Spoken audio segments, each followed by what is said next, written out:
Hello, this is Mrs. Taylor, and I'm going to go over number 15 from your study guide for exponential functions.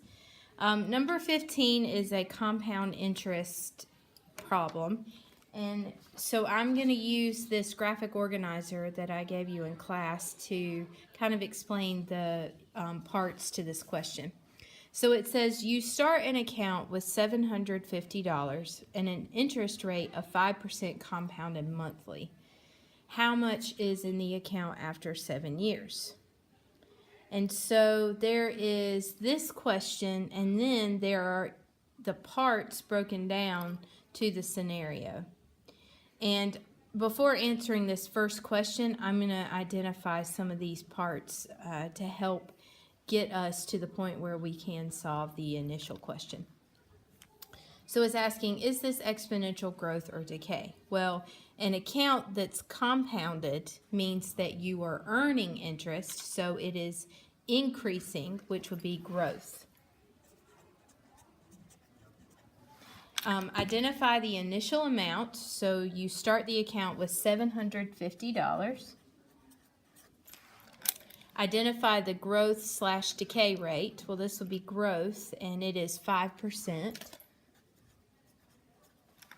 Identify the growth/decay factor. So that is what you would get after taking into account either you're adding one or you're subtracting from one. So if it's being added, remember when we did the problem in class where I think the kid's name was Kendrick, he was earning 4% interest, and we talked about how at the end of the year what he had in his account was 104%, and so that is the growth factor. It's when you take into account that not only are you earning 5%, but that original 100% was in your account to begin with. So if we represent our percentages as decimals, 105% would be 1.05. So that's called the growth factor. How much is it growing by? Well, it's growing by 105% because you had the original money and then the 5% added to it. Write an exponential function to model this situation. So compounded monthly means compound interest. And in class, this graphic organizer that I gave you, compound interest was given here. And it looks a little involved, but it's really not that bad if you break it down. You have A, which if you look up here is your final amount in your account.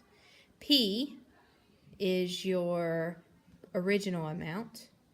1 plus R, R is your rate, over N, N is the number of times compounded, and that should say in a year.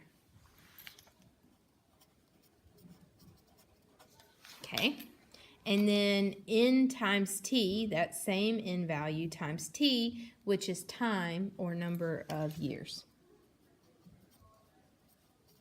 So it's a formula.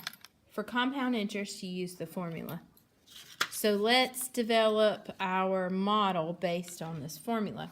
So we have A equals, and that doesn't change because your final amount is dependent upon all these different factors. So it's just A equals. We don't have a number to plug in there. P, which is your original amount, and we already identified that as 750. And then it has 1 plus. That doesn't change. That's just part of the formula. That stays the same. That's that step of that 105%, 1 plus. Your rate over the number of times compounded a year. And remember, we use the decimal form of these percents. So your rate was 5%, 0.05, over your N value, number of times compounded in a year. So if it's compounded monthly, that means every month it's compounded. So in 1 year, that would be 12 months, so 12 times. So 12 would be your N value. And then you have NT. N is 12. We've already established that. But T is your time, your number of years. Now that's something else that's going to change. That is another variable that every year will change. So that's going to remain a variable. Just like the final amount changes, it remains a variable. And your time changes, so it remains a variable. So we just put a T here. Now that models our final amount in our account no matter what year it is. So how much is in the account after 5 years? Well, I'm going to take my time and change it to a 5, but everything else will stay the same.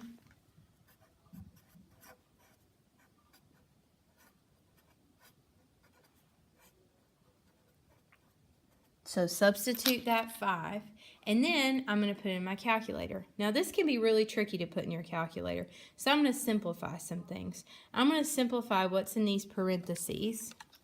So that would be 1 plus, and then 0.05 over 12. So 0.05 divided by 12. Whew, that's an awful decimal. Let's see if it'll change to a fraction. Yikes. Okay, we'll do it as a fraction. So 750 and then 241 over 240. And then I'm going to go ahead and multiply the 5 and the 12 together. And if you don't know what that is, there's no shame in using your calculator. There's shame in refusing to use your calculator and getting it wrong.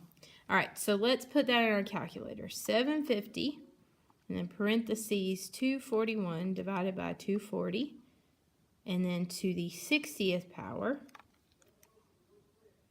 962, and this is money, so we'll round to 2 decimal places, so 962.52 cents.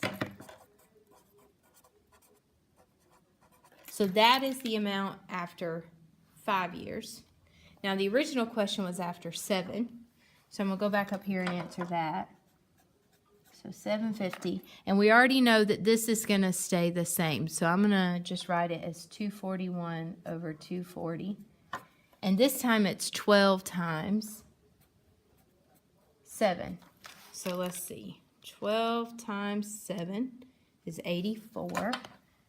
So when I enter this in my calculator, I'll have 750, 241 divided by 240 to the 84th power. 1063.53.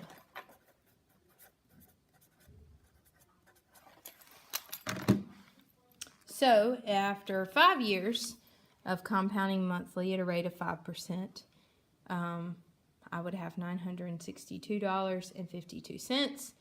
After 7 years, I'd have $1,063.53. So that's how you do number 15.